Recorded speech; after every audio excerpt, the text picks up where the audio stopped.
Assalamualaikum warahmatullahi wabarakatuh. Saya Fanya Olsa Andira, NPM 1910013211019, akan mempresentasikan tugas akhir saya dengan judul Penggunaan Media Alat Peraga dalam Pembelajaran Matematika.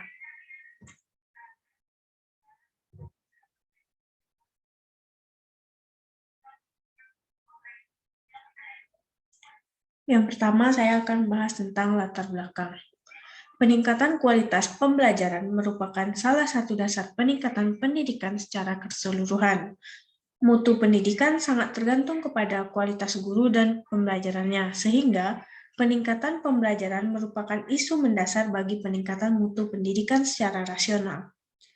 Media pembelajaran matematika adalah alat untuk menunjang proses pembelajaran, khususnya matematika. Sekarang, di setiap jenjang sekolah, media sudah banyak digunakan untuk membantu para guru dalam menyampaikan materi yang akan disampaikan. Selanjutnya, kajian teori. Yang pertama, pengertian media. Perantara yang berupa sumber atau wahana fisik yang mengandung mental instruksional yang dapat dimanfaatkan siswa untuk menunjang kegiatan belajar.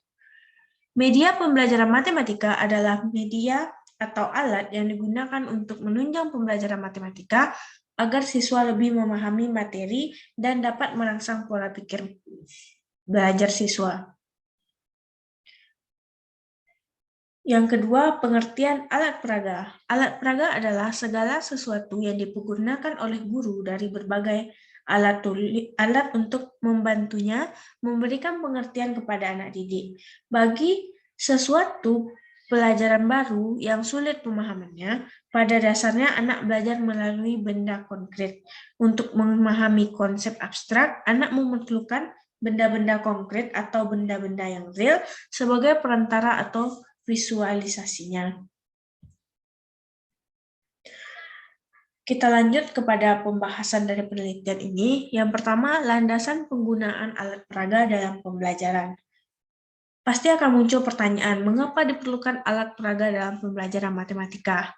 Nah, ada beberapa alasan mengapa pembelajaran matematika membutuhkan alat peraga. Yang pertama, siswa belum bisa mengerti apa yang diajarkan oleh pendidik yang sifatnya abstrak.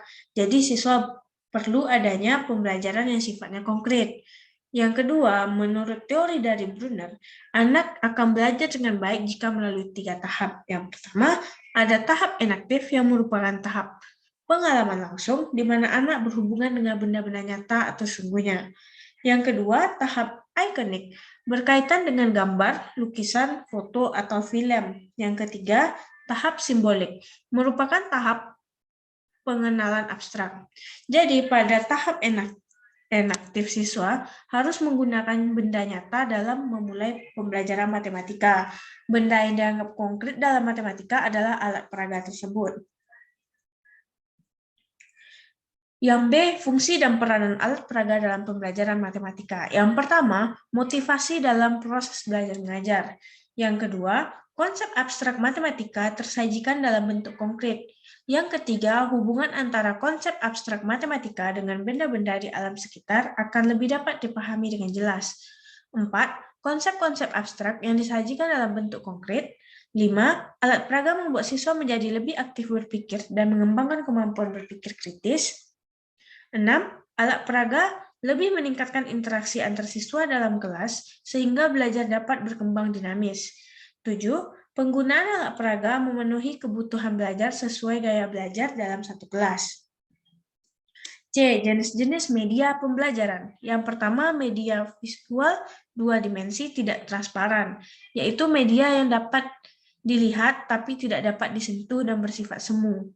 Yang kedua, media visual 2 dimensi yang transparan, yaitu media yang dapat dilihat dan dapat disentuh. 3. Media visual 3 dimensi, yaitu media yang dapat dilihat. Keempat, media audio, yaitu suatu media yang dapat digunakan melalui indera. 5. Media audio visual, yaitu media yang dapat digunakan melalui indera pendengaran, indera penglihatan. 6. Multimedia, yaitu media yang mempunyai multifungsi. Artinya, multimedia ini merupakan suatu media yang dapat dilihat, didengar, dan dapat diotak-atik sesuai dengan keinginan penggunanya. D. Jenis-jenis alat peraga. Yang pertama, alat peraga kekekalan luas. Yang kedua, alat peraga kekekalan panjang. Yang ketiga, alat peraga kekekalan volume. Yang keempat, alat peraga kekekalan banyak.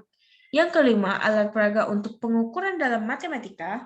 Yang keenam, bangun-bangun geometri. Yang ketujuh, alat peraga untuk permainan dalam matematika.